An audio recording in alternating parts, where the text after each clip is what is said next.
दोस्तों नमस्कार। मैं प्रशांत कौशिक संवाद इंडिया मंच पर आप सभी का हार्दिक स्वागत करता हूँ, हार्दिक अभिनंदन करता हूँ। जैसे कि हम सभी जानते हैं, सभी देश में लगातार परीक्षाओं को लेकर, एग्जाम्स को लेकर लगातार चर्चाएं हैं और ख़ास तौर से नीट के एग्ज़ाम को जिस तरह से उसमें जो सामने समाचार आए हैं कि पेपर लीक हो गया है। लगातार छात्र जो नीट में प्रतिभागी जिन्होंने की थी, जिन्होंने इस परीक्षा में सहभागिता की थी, वह बच्चे लगातार आक्रोशित भी हैं और लगातार वह आंदोलन भी कर रहे हैं। विभिन्न तरह की मांगें उनके सामने आ रही हैं, क्योंकि जिस तरह से नीट परीक्षा को लेकर जो समाचार सामने आए हैं, उसने सभी को आश्चर्यचकित तो कर दिया है, क्योंकि नीट परीक्षा एक बहुत बड़े स्तर पर देश में आयोजित होती है और अनेक वर्षों से ये आयोजित हो रही है। ऐसा नहीं कि मेडिकल की परीक्षा है, पहली बार आयोजित हो रही है, अनेक वर्षों से आयोजित हो रही है। और जिस तरह से लेकिन इस बार जो घटनाक्रम सामने आया, उसने जो पेपर परीक्षा का जो भी सिस्टम है, जो भी व्यवस्थाएँ हैं, उसको कहीं न कहीं प्रश्न के घेरे में फिर ला दिया है। और लगातार जो उसके जानकार हैं शिक्षा प्रणाली के या पूरे सिस्टम को जो जानते समझते हैं, उनके भी कई सारे व्यूज़ सामने आए हैं पूरे देश में से। जो शिक्षाविद हैं, विख्यात शिक्षाविद हैं, वो अपने-अपने तरह से राय भी प्रकट कर रहे हैं कि किस तरह की प्रणाली को उपयोग में लाना चाहिए और सरकार को कितनी गंभीरता से इन सब बातों पर ध्यान देना चाहिए। क्योंकि जैसे नीट में 24 लाख स्टूडेंट्स ने इसमें परीक्षा दी थी, तो केवल ये मात्र केवल 24 लाख संख्या नहीं है, क्योंकि साथ में उनके पेरेंट्स भी जुड़े होते हैं, परिवार जुड़े होते हैं, बहुत सेंटिमेंट्स लोगों के जुड़े होते हैं, बहुत सपने होते हैं, बहुत उम्मीदें होती हैं। तो जब कोई भी परीक्षा का पेपर लीक होता है, तो उनके अरमानों पर पानी फिरता है, उनके सपने टूटते हैं, लगातार अनेक वर्षों की मेहनत होती है, तपस्या होती है। तो इन सब बातों पर आज हम चर्चा करेंगे। हमारे साथ देश के बहुत ही, बल्कि देश नहीं पूरे विश्व में विश्वविख्यात जो शिक्षाविद हैं, आज हमारे साथ इस चर्चा में जुड़े हुए हैं। उनसे हम जानेंगे कि इस तरह की जो परीक्षा आयोजित होंगी बड़े स्तर पर, जितने पूरे बड़े लार्ज स्केल पर ये परीक्षा आयोजित होती हैं, उसके लिए कौन सी ऐसी व्यवस्थाएं होनी चाहिए और किस तरह की खामियां हैं, किस तरह की कमियां हैं, जिन्हें दूर किया जाना बहुत आवश्यक है। उनका परिचय मैं आप सभी से करा देता हूँ। हमारे साथ शिवन काक्स सर जी जुड़े हुए हैं, बहुत ही विख्यात शिक्षाविद हैं, देश विदेश में बहुत उनकी बहुत प्रतिष्ठा है और चौधरी चरण सिंह विश्वविद्यालय के वह वाइस चांसलर भी रह चुके हैं। मैं बहुत बहुत स्वागत करता हूँ, बहुत बहुत अभिनंदन करता हूँ। धन्यवाद प्रशांत जी, आपका आपको और आपके दर्शकों को मेरा प्रणाम और नमस्कार। जी जी जी, सबसे पहले तो मैं कहता हूँ हमारा सौभाग्य है कि आप जैसे मैं महान शख्सियत है शिक्षा के क्षेत्र में, उनका आशीर्वाद आज हमें मिल रहा है, हमारे दर्शकों को मिल रहा है। बहुत बहुत मैं धन्यवाद व्यक्त करता हूँ आपका। तो सर जैसे थैंक यू। कि जो जी जी जी, जो सर जैसे कि आप जानते हैं कि नीट परीक्षा को लेकर तमाम तरह की बातें इस समय सामने लगातार आ रही हैं। नीट का पेपर लीक होता है और मतलब इस तरह के लोग इस चीज़ों में लगे हुए हैं जो लगातार कई तरह के जो पेपर होते हैं विभिन्न एजेंसियों के द्वारा जो कंडक्ट किए जाते हैं, आयोजित किए जाते हैं, और हम लगातार देख रहे हैं केवल एक राज्य या एक केवल परीक्षा की बात नहीं है। मतलब लगातार अनेक विभिन्न राज्यों में इस तरह की घटनाएं सामने आती हैं, विभिन्न जो परीक्षा आयोजित होती हैं उनमें इस तरह की घटनाएं सामने आती हैं।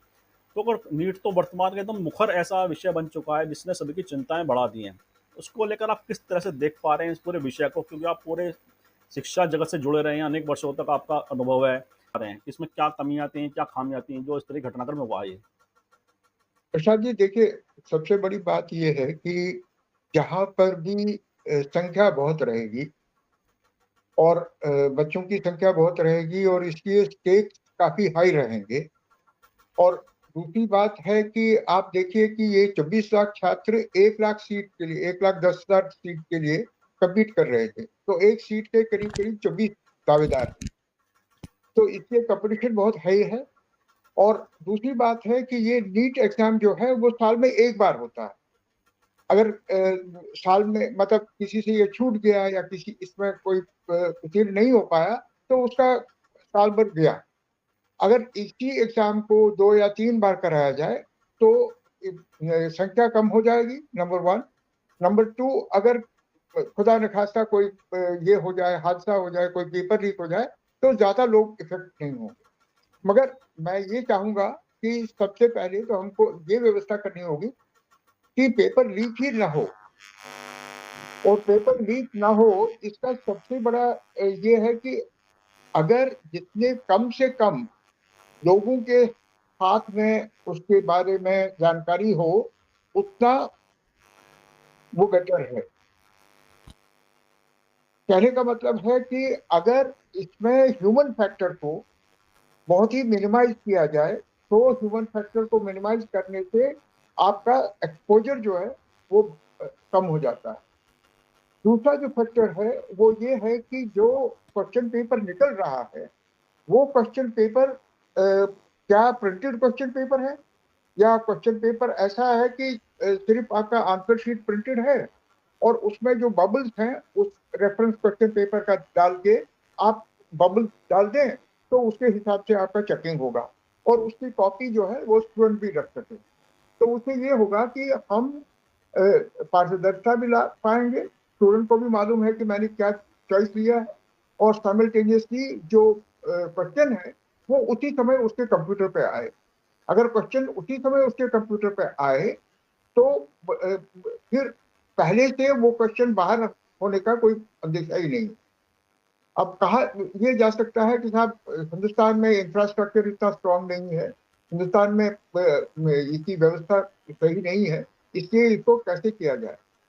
मेरे ख्याल में ऐसी बात नहीं है। अगर हम इतने ज्यादा कंप्यूटर स्मार्ट हैं, इस देश में कई चीजें हुई हैं, अगर एनटीए जैसी संस्था चाहे तो ये वो कर सकती है, ऐसी कोई बात नहीं है। और तीसरा जो मेरा सुझाव होगा वो मेरा ये होगा कि अगर आपको ये पेपर करना ही मतलब एक ही साथ करना है, बहुत ज्यादा संख्या में करना है, जैसे 24 लाख का करना है, तो आप 4 डिवीजन में बांट लीजिए। हर डिवीजन में आप एक टाइप का पेपर डाल दीजिए और उनको चारों का एवरेज सेम हो, चारों का क्वालिटी सेम हो, असेसमेंट प्रोसेस सेम हो, एवरीथिंग सेम हो, मगर पेपर अलग हो।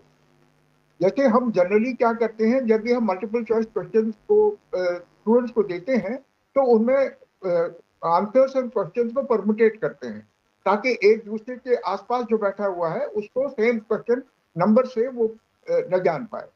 मगर इसमें मैं जो कह रहा हूं कि वो पूरा क्वेश्चन पेपर ही अलग हो, क्योंकि आपको ज्यादा नहीं करना है। आज की एआई की दुनिया में आप ये कर सकते हैं कि AI generated question paper instantly generate हो, इंस्टेंटली क्वेश्चन स्टूडेंट के इस पे आ जाए और उसके हिसाब से वो चॉइस कर ले और आगे बढ़े।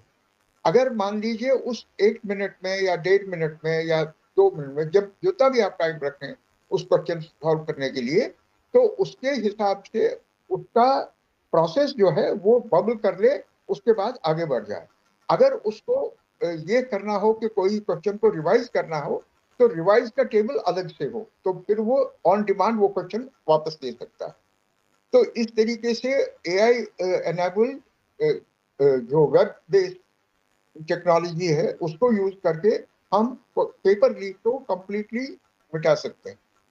चौथी प्रणाली ये है कि हम लड़कों को या बच्चों को जो भी विद्यार्थी हैं या जो भी प्रार्थी हैं उनको, क्योंकि अभी जैसे यूजीसी नेट में भी प्रॉब्लम हुई है जी जी या कई और कॉम्पिटेटिव एग्जाम्स में जैसे भर्ती के एग्जाम्स में भी प्रॉब्लम हुई है पेपर लीक की और इसकी।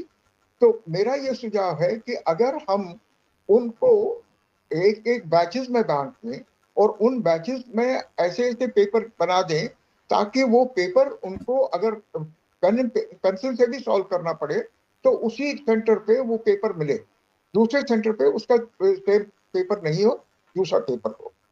तो बिल्कुल। इसलिए आपको पेपर डिस्ट्रीब्यूट नहीं करना है। पेपर अगर डिस्ट्रीब्यूट नहीं करना है तो उसकी प्रिंटिंग, इसलिए प्रेस प्रेस में लोगों को नहीं पता चलेगा, उसकी पब्लिसिटी या स्टोरेज कहीं पर ये नहीं, उसका ट्रांसपोर्टेशन सब कुछ जो है वो इलेक्ट्रॉनिकली होगा और इलेक्ट्रॉनिकली होने के कारण से वो बिल्कुल ये प्रूफ रहेगा कि उसमें किसी लोगों का बिल्कुल ज्यादा इंटरवेंशन ना हो। जी जी ये बिल्कुल मेरे ठीक है 4 आपने। सुझाव। जी जी जी जी, बिल्कुल आपने बहुत महत्वपूर्ण सुझाव दिए कि किस तरह की व्यवस्थाएं होनी चाहिए जिससे कि कोई भी त्रुटि ना हो सके और कोई भी सेंधमारी ना कर सके पूरे सिस्टम के अंदर। जैसे कि आपने कहा चलो। कि अलग अलग पेपर, अलग अलग पेपर के सेट बनाए जाएं, क्योंकि हम भी जब सुनते थे पढ़ते थे तो उस समय सुनते थे कि चार चार पांच पांच सेट बनाए जाते हैं पेपर के, और क्या। कौन सा सेंटर पे कौन सा पेपर खुलेगा इसका आइडिया मतलब लगाना बड़ा मुश्किल होता था किसी के लिए भी। तो बिल्कुल। इतने बड़े एग्जाम में इस तरह की व्यवस्थाएं, जो सामान्य व्यवस्थाएं हैं, इसमें कोई कोई रॉकेट साइंस नहीं है कि चार पांच सेट अलग अलग से आपने कहा 4 डिवीजन बना दिए जाएं।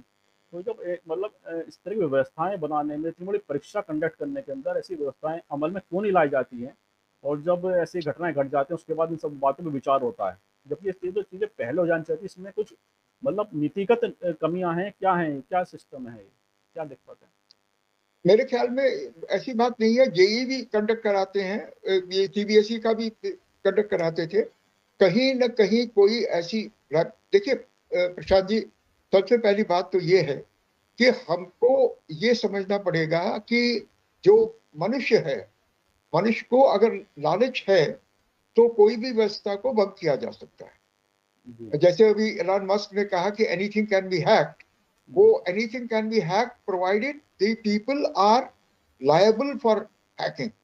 मतलब जो भी कुछ ये है कहीं पर, तो सबसे पहली ये है कि शुचिता रखने के लिए आपको उन लोगों को इन्वॉल्व करना पड़ेगा जो कि अबव बोर्ड हो, जिनको कि जैसे हम लोगों ने, आपको याद होगा एमटीयू में आते ही हमारे ने यूपीएससी एग्जाम कराया था 2011 में, और बिल्कुल बढ़िया तरीके से हुआ था।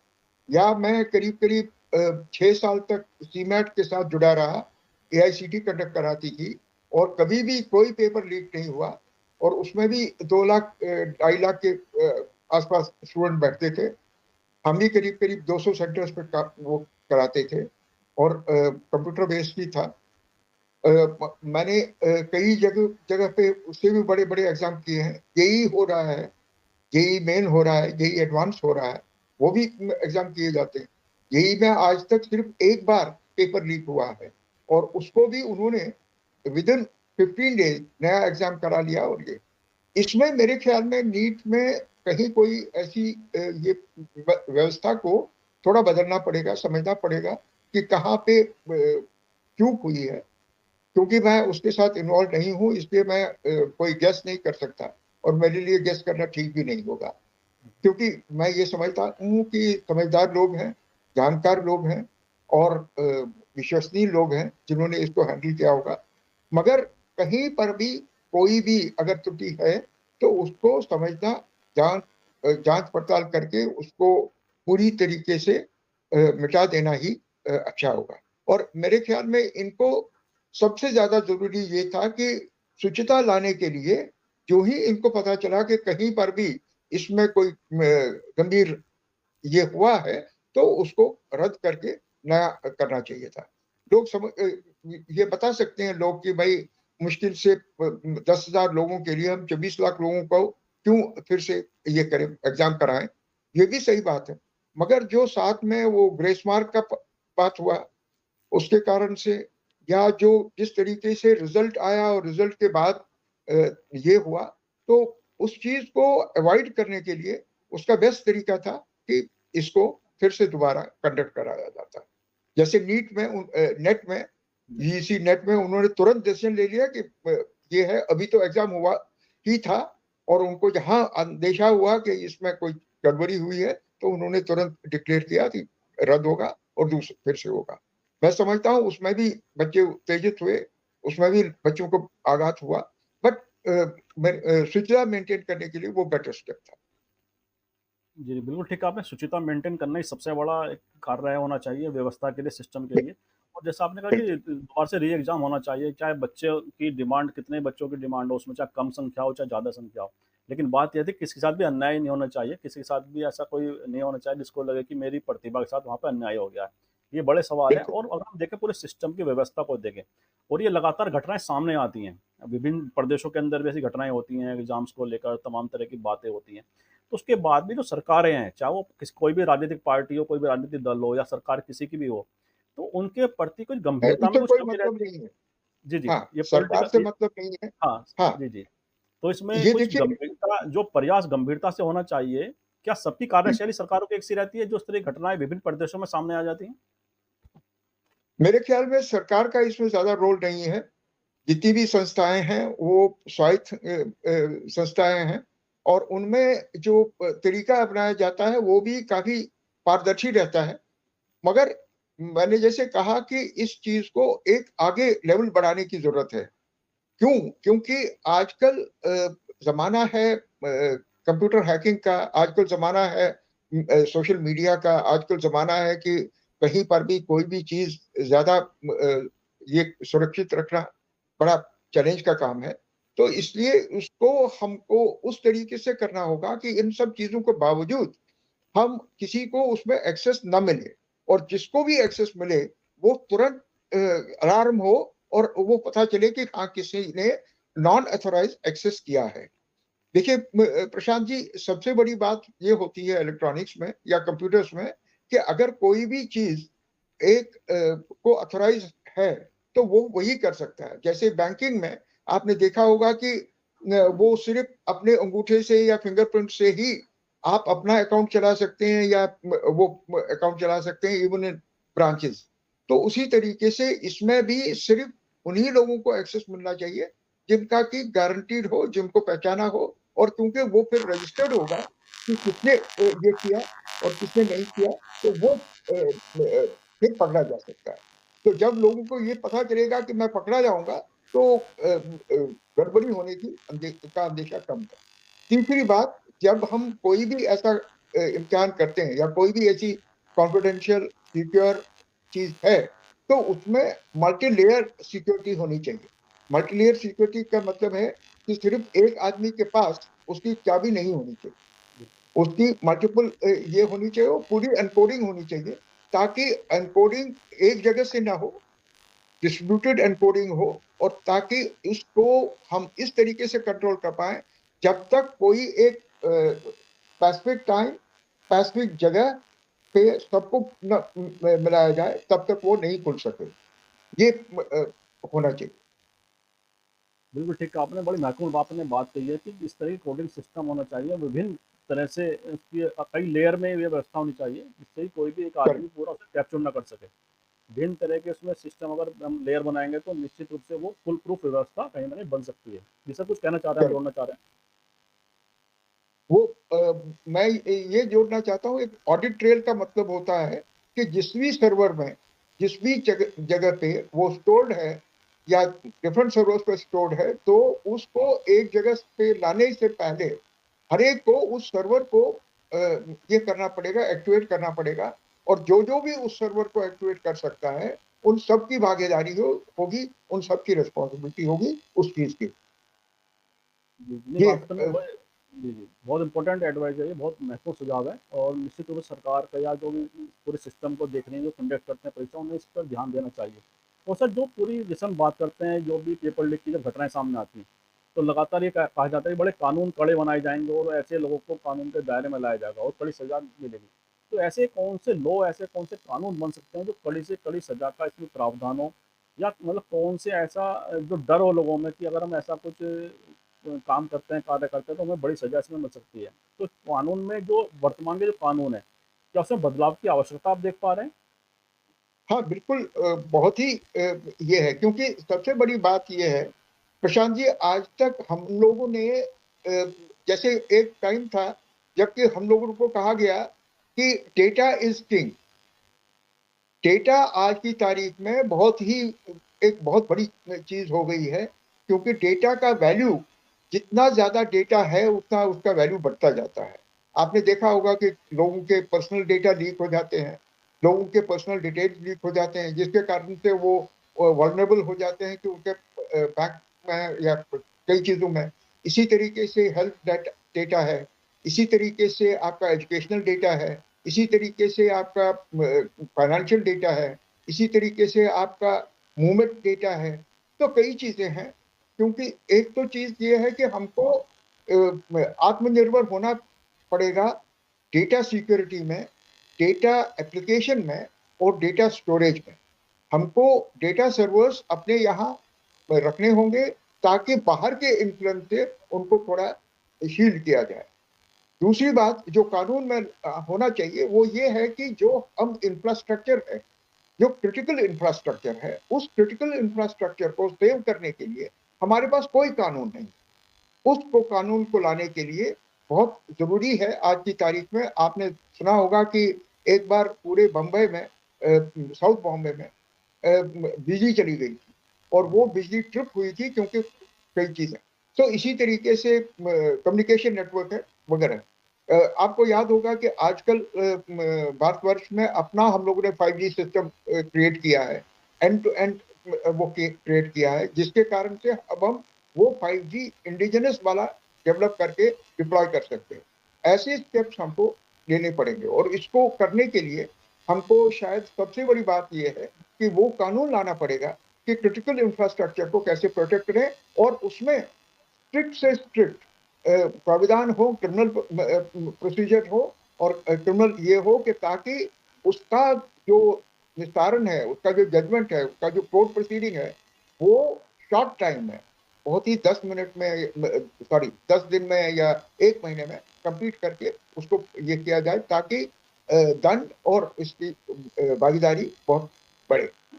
तीसरा जो सुझाव है मेरा वो ये है कि जैसे ये पेपर लीक, कहीं ना कहीं पे इसमें किसी आदमी की जो ट्रेल है वो फिक्स होनी चाहिए और जो ट्रेल फिक्स होगी तो उसमें जैसे आजीवन कारावास या उसका ये जो भी उसका ये है प्रॉपर्टी है या जो भी उसको जब्त करना, इस तरीके के प्राविधान होने चाहिए जो कि काफी डिटरेंट हो, मगर उसमें सबसे बड़ी चीज हो कि investigation electronic as well as human investigation हो और क्विक इन्वेस्टिगेशन,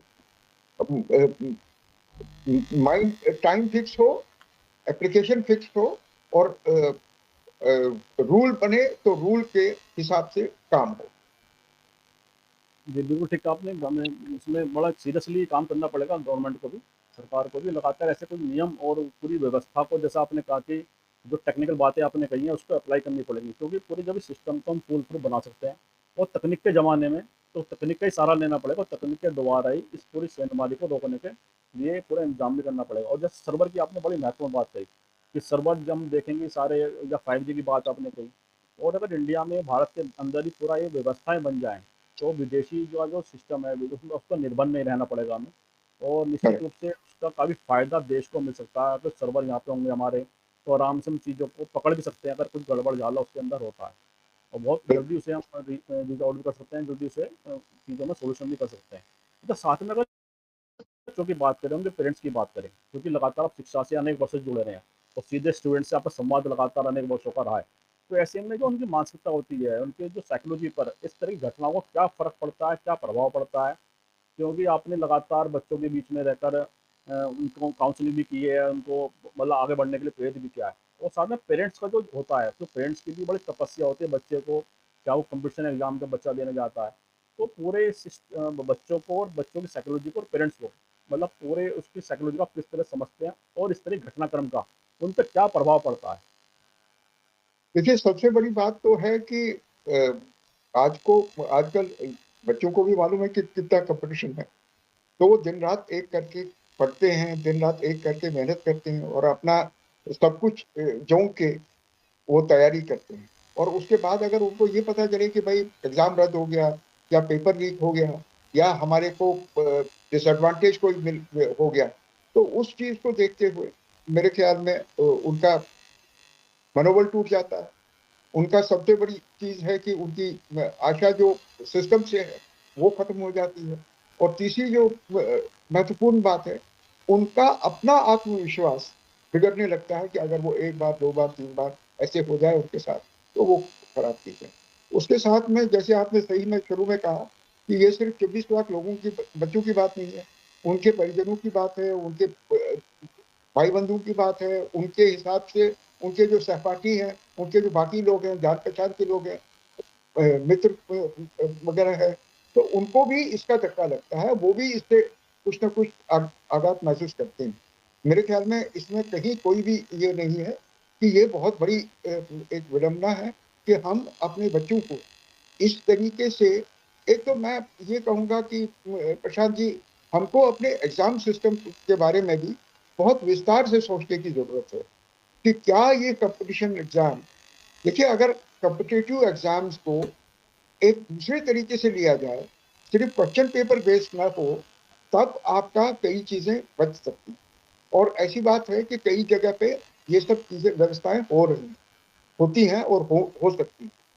और दूसरी बात जो है कि इन तरीकों को लाने के लिए हमको जो व्यवस्था बनानी होगी, उसमें एकेडमिशियंस को, साइकोलॉजिस्ट को, बिहेवियरल साइंटिस्ट को, लर्निंग साइंटिस्ट को, जो लोग हैं उनको मिल बैठ के इसका सॉल्यूशन निकालना होगा। हमारे इसमें सिर्फ कुछ लोगों का भागीदारी नहीं हो, एक जगह-जगह पे सेमिनार करके, जगह-जगह पे इसके बारे में चर्चा करके, जगह-जगह इस पे डिबेट करके, वहाँ से निष्कर्ष निकाल के एक एपेक्स कमिटी में इसको फिर फाइनलाइज़ किया जाए कि इन सब चीज़ों को कैसे मिनिमाइज़ किया जा सकता है और इसका इम्पैक्ट कैसे बच्चों में या उनके परिवार में या उनके आस-पास के लोगों पर कम किया जाए। जी, जी, जी, बिल्कुल ठीक कहा आपने। अच्छा, इसमें एक बात और बड़ी सामान्य सी बात है खैर वैसे तो, कि अगर हम ग्रास रूट्स से जैसे बच्चों की शिक्षा शुरू होती है, जब नर्सरी केजी से शुरू होती है, तो हम ये देखते हैं कि ज़्यादातर कि प्ले स्कूल में बच्चे जाते हैं, पढ़ने जाते हैं और वहाँ पे जो उनके एग्ज़ाम शुरू होते हैं, तो उसमें मतलब एक तरह से बच्चों की साइकोलॉजी इस तरह की बन जाती है कई बार बच्चों की, कि ये मेरे जानकार का स्कूल है या मेरे जानकार टीचर हैं, प्रिंसिपल मेरे जानकार हैं। तो कहीं न कहीं उन्हें बेनिफिट वो एग्ज़ाम से भी मिल जाता है, एनुअल एग्ज़ाम में।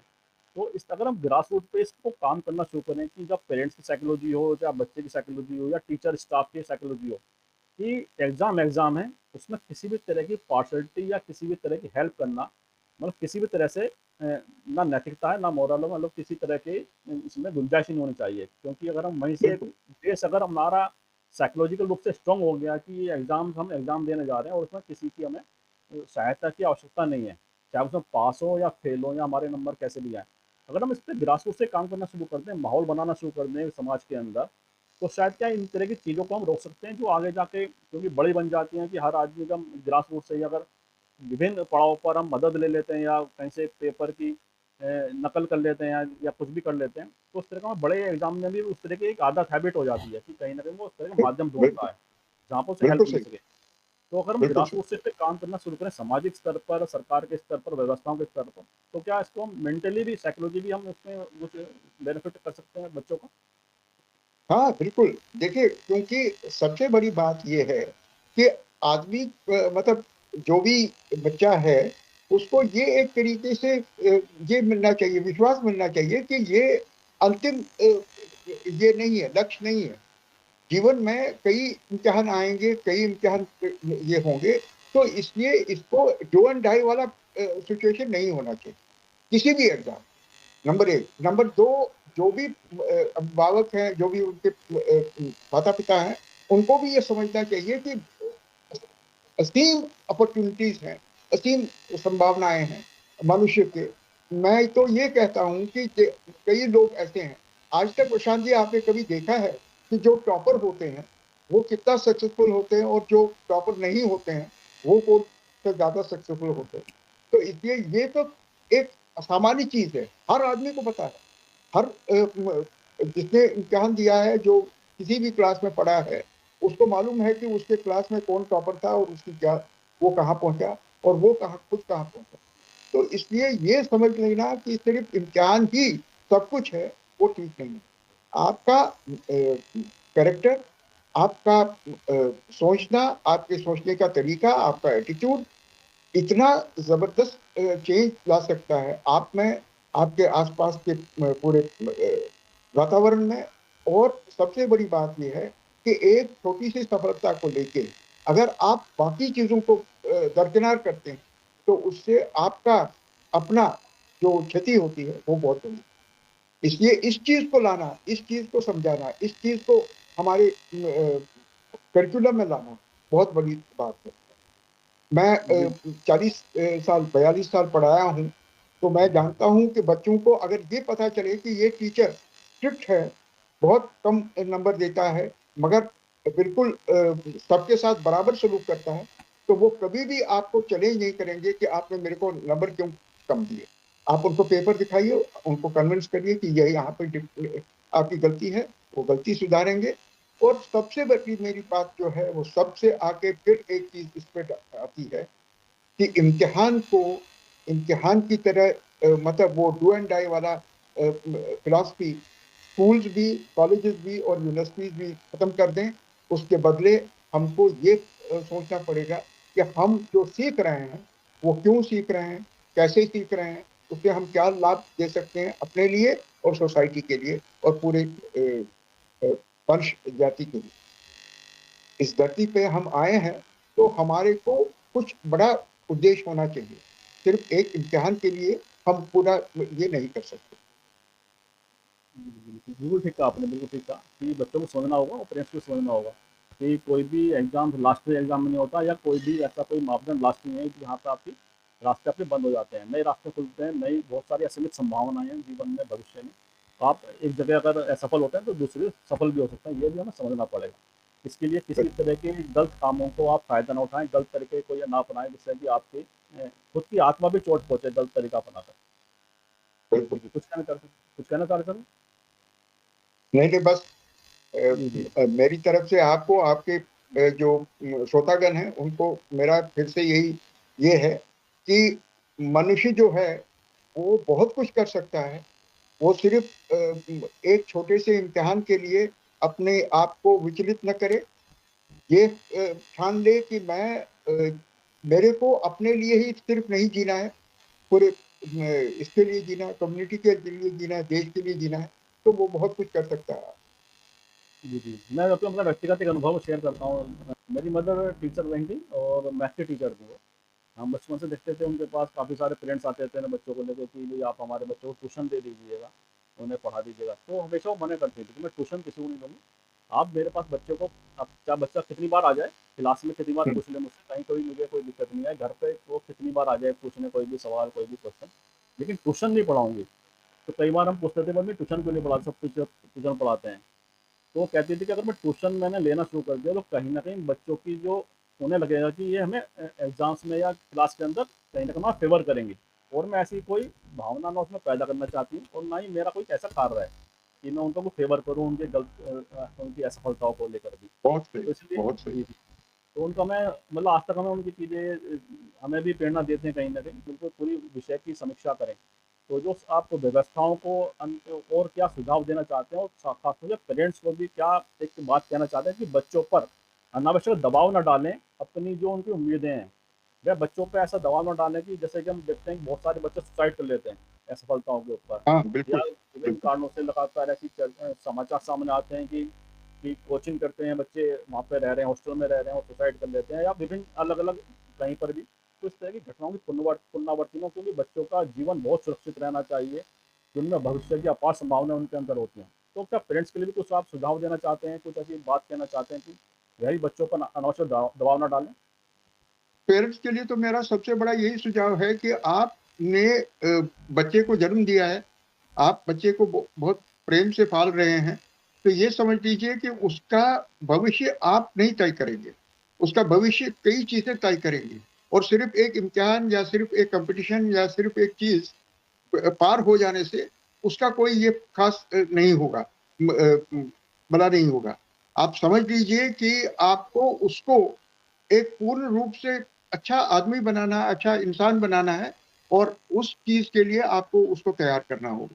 सिर्फ़ एक इम्तिहान के लिए, जैसे मैं कई बार देखता हूँ अभिभावक जो हैं, वो बड़े विभोर हो जाते हैं कि मेरे बच्चे को 90% आए, या मेरे बच्चा फ़ेल हो गया, या कोई भी मतलब ऐसा ये। मैं उसमें यही कहता हूँ उनसे कि भई जैसे हमारे इसमें कहा भी गया है गीता में कि सफलता और असफलता, अ, हार-जीत सबको एक साम्य भाव से अगर आप लेंगे, तो उतना ही बेटर आपका ये रहेगा। और वही मैं अपने सभी अभिभावकों को, मतलब हालाँकि ये कहना बहुत आसान है, मगर करना बहुत बहुत मुश्किल है। जो हमारा जुड़ाव रहता है जो सोसाइटी है, जो सोसाइटी में हम उठते-बैठते हैं, वो पूरा सोसाइटी का एनवायरनमेंट भी उनको प्रेरित करता है। मगर तब भी कई लोग हैं, कई अभिभावक हैं जो कि सही तरीके से बच्चों को आगे बढ़ा रहे हैं। कई स्कूल हैं, कई संस्थाएँ हैं, कई यूनिवर्सिटीज़ हैं जो सही तरीके से लोगों को आगे बढ़ा रहे हैं, और उनके जो लड़के हैं, उनके जो बच्चे हैं, वो बहुत अच्छी तरीके से आगे बढ़ रहे हैं। यहाँ पर ही नहीं, पूरे विश्व में जो उनका योगदान है वो बहुत बढ़िया हो रहा है। तो इसी तरीके से मैं सब पेरेंट्स को यही कहूँगा कि भैया आप ये समझ लीजिए कि एक चीज़ से कोई आदमी का भविष्य नहीं बनता है, ना बिगड़ता है। याद रखिए कि कैरेक्टर, एक ज़माने में हम लोगों को कहा जाता था, if health is lost, everything is lost, if health is lost, something is lost, If money is lost, nothing is lost. But if character is lost, everything is lost. वही सबसे बड़ी बात। बिल्कुल ठीक है, चरित्र सबसे बड़ी चीज़ है। अगर चरित्र ही आपने उसमें दाग लगा दिया तो बड़ा मुश्किल है कि कुछ भी आप पा सकते हैं। तो फिर चरित्र सबसे बड़ा मूल्यवान चीज़ है। और जैसे आपने कहा कि बिल्कुल ये सत्य बात है। तो सर कि अगर जब शिक्षा का जो जिस पे व्यवसायीकरण बढ़ा है, जिस तरह से बड़े-बड़े इंस्टीट्यूट खुल गए हैं, बड़े-बड़े प्राइवेट इंस्टीट्यूट खुल गए हैं और कोचिंग संस्थान खुल गए हैं बड़े-बड़े। तो जो कोचिंग संस्थाओं में जो बच्चे पढ़ते हैं, जिस तरह से उनके विज्ञापन लगातार फ्रंट पेज पे आते हैं अखबारों पे कि हमारे बच्चे यहाँ शिक्षा जो ले रहे हैं, हमारे यहाँ कोचिंग जो ले रहे हैं, इनके इतने मार्क्स आए हैं, इतनी परसेंटेज आई है। तो जो शिक्षा का जो व्यवसायीकरण लगातार हो रहा है, जिस तरह कोचिंग संस्थाओं में कंपटीशन बढ़ रहा है कोचिंग के संस्थानों के अंदर भी, तो बिल्कुल, क्या इस तरह की चीज़ों पर कहीं न कहीं कैसे नियम कायदे बनने चाहिए कि इस तरह का जो एडवर्टाइज़मेंट है, जो इस तरह की शो है उनका कि हमारे यहाँ बच्चा जो पढ़ेगा इतने सारी परसेंटेज उसकी आएगी, तो वह भी इस तरह के पूरे सिस्टम में सेंधमारी कहीं न कहीं करने में कुछ न कुछ लोग इन्वॉल्व हो जाते हैं इस तरह के? प्रसाद जी, सबसे बड़ी बात तो ये है कि हमको ये समझना पड़ेगा कि कोचिंग का ये फैशन आया कैसे? मैं ये जानता हूँ, जब हम पढ़ते थे तब कहीं कोई कोचिंग की बात ही नहीं होती। तो आज से अगर आप मैं तो बहुत पहले की बात कर रहा हूँ, मैं 40-50 साल पहले की बात कर रहा हूँ। सही वो बात है। मगर 40-50 साल भी ज़्यादा नहीं है। एक देश के इसमें 40-50 साल और हमारे जैसे देश में जो कि हज़ारों साल का ये है और जिसमें कि एजुकेशन की व्यवस्था मेरे ख्याल में 10,000 साल पुरानी है। तो उसके लिए इन सब चीज़ों का सॉल्यूशन निकालना कोई नई बात नहीं है। तो मेरा ये कहना है कि ये जो मैंने जब एमटीयू में था तो हम लोग ने पहल की थी कि हम कोचिंग को बिल्कुल समाप्त कर दें अपने बच्चों के लिए, उस तरीके के हम चीज़ें लाएँ। और देखिए सबसे बड़ी बात ये है कोचिंग क्या सिखाती है आपको? कोचिंग आपको एक इंस्टेंट सक्सेस सिखाती है। कोचिंग आपको उसके कारण से क्रिएटिविटी खत्म करती है। कोचिंग आपकी सोचने की शक्ति को दबा देती है क्योंकि आपको मशीन की तरह आपको रटना है और आंसर करना है। तो जितने ज़्यादा क्वेश्चन उतने ज़्यादा आंसर उतने ज़्यादा ये करके तो उसमें क्रिएटिविटी खत्म होती है, इनोवेशन खत्म होती है और आज का युग जो है वो क्रिएटिविटी और इनोवेशन का है। आजकल जो वो सब मैकेनिकल चीज़ें हैं वो एआई कर लेगा, वो आपसे बेटर कर देगा। वो आपको कहीं पर भी आपको उसको उसके आगे नहीं आ पाएँगे। तो वो चीज़ें हमको समझनी पड़ेगी कि जो हमारी शिक्षा व्यवस्था है, जो हमारा असेसमेंट टेक्नोलॉजी है, जो मेथोडोलॉजी है, हम कैसे इम्तिहान लेते हैं, इम्तिहान में हम क्या पूछते हैं, कैसे पूछते हैं और उनका फिर रिज़ल्ट कैसे निकालते हैं। इन सब के बारे में हमको बहुत गहन विश्लेषण करना है। एनईपी 2020 में हम लोगों ने कई चीज़ें नई डाली हैं उसमें, मगर उसको ज़मीन पे उतारने की बात है, उसको अमल में लाने की बात है। जैसे अर्ली चाइल्डहुड एजुकेशन की बात है, केयर और एजुकेशन की बात है, 1 साल से 5 साल के बीच की। उसके बाद मिडल की, उस प्राइमरी की, मिडल की, हायर की, सेकेंडरी की, टर्शियरी की। उन सब चीज़ों में हमारे को एक बहुत बड़ा चेंज लाना है। और उसमें सबसे बड़ी आप ये बात देखेंगे कि कहीं पर भी आप किसी इंस्टीट्यूट के साथ जुड़े नहीं हैं, आप किसी सब्जेक्ट के साथ जुड़े नहीं हैं, आप किसी डिग्री के साथ जुड़े नहीं हैं। आपको जो स्वतः ये लगे अच्छा लगे पढ़ने को, जो आपको स्वतः लगे कि हाँ, इससे मेरा भविष्य आगे बढ़ेगा, जिससे हमको ये पता चले कि मैं एक अच्छा इंसान बन सकूँ। वो सब चीज़ें आप पढ़ सकते हैं और उसमें ग्रेड मिलेगा, क्रेडिट मिलेगा और उस क्रेडिट को आप एक यूनिवर्सिटी से दूसरी यूनिवर्सिटी ले जा सकेंगे। तो एक पारदर्शिता होगी आपकी, आपको समाज के साथ कैसे जुड़ना है। सबसे बड़ी बात ये है प्रशांत जी, हमको ये समझना पड़ेगा कि जो हम ये पढ़ाई-लिखाई कर रहे हैं, इसका मूल क्या है? हम क्या चाहते हैं? हम चाहते हैं कि एक स्वस्थ समाज बने, हम चाहते हैं कि स्वस्थ आदमी मनुष्य का निर्माण हो और वो मनुष्य जो है, वो खुद रहे, सुखी रहे, खुश रहे और अपने आस-पास के वातावरण को सुखी करे और खुश करे। ये हमारा लक्ष्य होना चाहिए एजुकेशन का। सिर्फ़ ये नहीं कि कौन बेटर डॉक्टर है, कौन बेटर इंजीनियर है, कौन बेटर लॉयर है, कौन बेटर टेक्नोलॉजिस्ट है, ये नहीं, साइंटिस्ट है। ये सब तो सेकंड चीज़ है। पहले आप देखिए कि मतलब जितने भी एक बड़ी अलग बात मैं कर रहा हूँ। एक सबसे बड़ी बात ये है कि जितने भी ये टॉप ये हैं, ये बड़े-बड़े इंस्टीट्यूशन से, बड़े-बड़े आइवी लीग यूनिवर्सिटी से आते हैं। मगर क्या उन्होंने आज तक पर्यावरण का जो गति करी है, जो दुर्गति करी है, उसके लिए कौन जिम्मेवार है? यही लोग नहीं जिम्मेवार हैं। तो इन्होंने कहीं पर अपना अहम को बढ़ाने के लिए, अपने फायदे को बढ़ाने के लिए, अपने इसको बढ़ाने के लिए ज्ञान का मिसयूज किया है। ज्ञान को यूज नहीं किया है, मिसयूज किया है, अब्यूज किया है। तो इसलिए हमको इससे बचना होगा। अगर विश्वगुरु बनना है, अगर आपको सही में अपने अतीत को पहचानना है, आपको ये समझना है कि भारत कैसे आगे बढ़े, सिर्फ गाड़ियां बनाने से, बड़े बड़े महल बनाने से, बड़े बड़े बिल्डिंग बनाने से नहीं होगा। चरित्र निर्माण होना चाहिए, मनुष्य का निर्माण होना चाहिए, मनुष्य खुश रहना चाहिए। आपने बहुत सही बात कही कि बच्चा दुखी हो जाता है, इतना दुखी हो जाता है कि वो अपने आप से घृणा करने लगता है और अपने आप को खत्म कर देना चाहता है। क्यों? क्योंकि उसको अंधकार सामने दिखता है, सोसाइटी से, उसके अभिभावकों से, उसके दोस्तों से, उसके टीचर से उसको कोई हेल्प की, कोई इसकी उम्मीद नहीं है।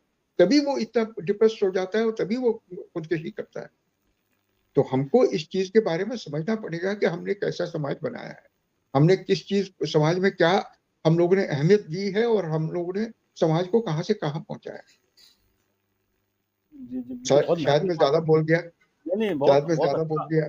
नहीं, नहीं, नहीं, नहीं, बिल्कुल आपने बहुत आवश्यक बातें कही, जो वर्तमान की आवश्यकताएँ बच्चों को आपने जिस तरह से इस चैनल के माध्यम से जो बातें कही हैं, निश्चित रूप से उनके पेरेंट्स के लिए भी बड़ी उपयोगी हैं और बच्चों के लिए बड़ी उपयोगी हैं कि कैरेक्टर जितना हम बेहतर बना सकते हैं, अपना चरित्र निर्माण जितना हम बेहतर कर सकते हैं। भौतिकवाद बिल्कुल भौतिकवाद जितना हावी हो गया है, उसकी आवश्यकता नहीं है। पैसा ज़रूरी है, लेकिन इतना आवश्यकता नहीं है कि आप अपने पूरे उसके ऊपर पूरे पैसे का जो नशा है जिसे कहते हैं एक तरह से, उस पे हावी कर लें अपने ऊपर।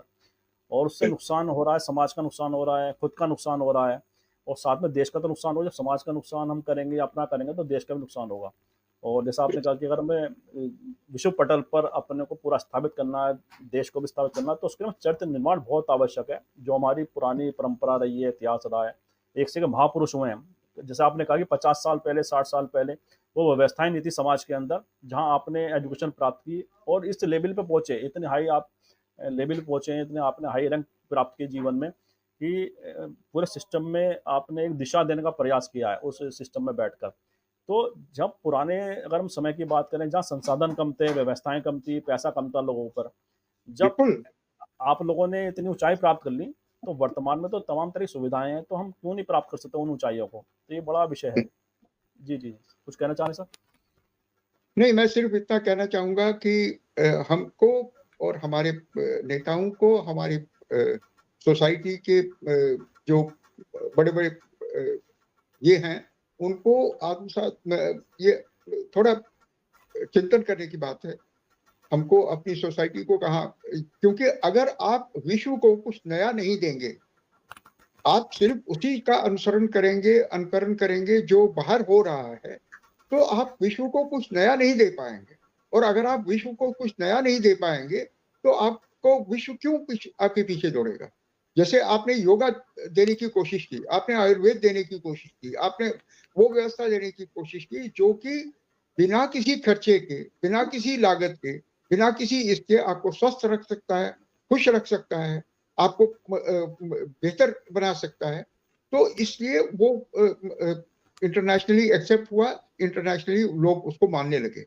इसी तरीके से हमारी जो व्यवस्था है पढ़ाने की, पढ़ने की, शिक्षण की, हम ये समझते हैं कि जिस तरीके से हम लोगों का था कि सबसे बड़ी बात यह है कि एजुकेशन को अगर हम किसी चीज के लिए उतारते नहीं है, उसका उपयोग नहीं करते हैं, उसकी ये नहीं परीक्षा नहीं होती है कि आपने कैसे उसका उपयोग किया, तब तक उसका कोई सार्थ नहीं है, उसको सार्थक नहीं मानेंगे। तो एजुकेशन का क्या हम कोई ऐसा ये बना सकते हैं? हम लोगों के यहाँ पे था, बिल्कुल ये था कि अगर आपको जो दीक्षा दी जाती थी, दीक्षा के अंत में आपको जो इम्तिहान लिया जाता था, वो इस तरीके से लिया जाता था कि आपको बताना है कि आप ये कहाँ पे उपयोग लाओगे और आपको उसी तरीके से पास होना पड़ता था।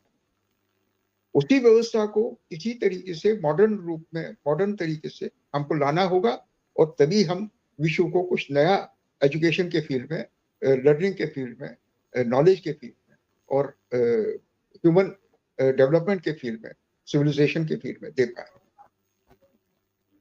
ये बिल्कुल ठीक कहा आपने कि जब भी हम कुछ कर पाएंगे, अगर हम कुछ नया कर पाते हैं और पूरे सिस्टम को हम अच्छा बना पाते हैं और बच्चों के अंदर भी हम ये भावना डाल पाते हैं कि ईमानदारी से और अगर आगे बढ़ते हैं, पूरी मेहनत से आगे बढ़ते हैं, तो निश्चित में सफलताएं आपकी संभावनाएं बहुत हैं। और किसी भी तरह के गलत साधनों का उपयोग ना करें, जिससे कि गलत प्रवृत्ति के लोग आपका फ़ायदा उठाएं और आपकी जो प्रतिभा है उसके साथ भी वह कहीं ना कहीं अन्याय करेंगे फिर। तो और बहुत अच्छा संदेश आपने दिया आज। बहुत तरीके बताए आपने किस तरह की व्यवस्थाओं में सुधार करके पूरे सिस्टम को अच्छा बनाया जा सकता है और बच्चे जो शिक्षा प्रणाली हमारी, जो परीक्षा प्रणाली है, उसको हम फुल प्रूफ बना सकते हैं। तकनीक के युग में आपने तकनीक के को लेकर बताया कि किस तरह की कौन सी तकनीकों का हम उपयोग कर सकते हैं, किस तरह की आधुनिक जो पूरा सिस्टम है उसका उपयोग करके पूरे व्यवस्था को, परीक्षा प्रणाली को हम बहुत अच्छा बना सकते हैं, जिससे किसी बच्चे के साथ अन्याय महसूस बच्चा ना करे कि मेरे साथ अन्याय हो गया, सेंधमारी हो गई परीक्षा प्रणाली के अंदर, तो जिससे बच्चों की जो मेहनत होती है वह बेकार चली जाती है और जिससे उनके साइकोलॉजी पर फर्क पड़ता है इन बातों का। लेकिन पूरे विषय का आपने पूरा विस्तृत विश्लेषण किया है और मुझे विश्वास है हमारे दर्शकों को चर्चा जरूर पसंद आएगी और बच्चों को भी, पेरेंट्स को भी, उन्हें भी पता चलेगा कि हम कैसे बच्चों को जो गाइडेंस है कैसे करें, उनकी साइकोलॉजी पर कोई नकारात्मक प्रभाव ना पड़े, उसके लिए हमें क्या काम करना चाहिए, किस तरह का माहौल परिवार में, परिवेश में देना चाहिए, जिससे कि बच्चे अपने को असफलताओं के बावजूद भी अपने को एक सफलता की तरफ ले जाने में वह सफल हो जाए। इन बातों के साथ आज चर्चा को विराम भी देते हैं और मैं आपका बहुत बहुत आभार, धन्यवाद व्यक्त करता हूँ कि आपने बिजी शेड्यूल में से हमारे दर्शकों पर समय निकाला।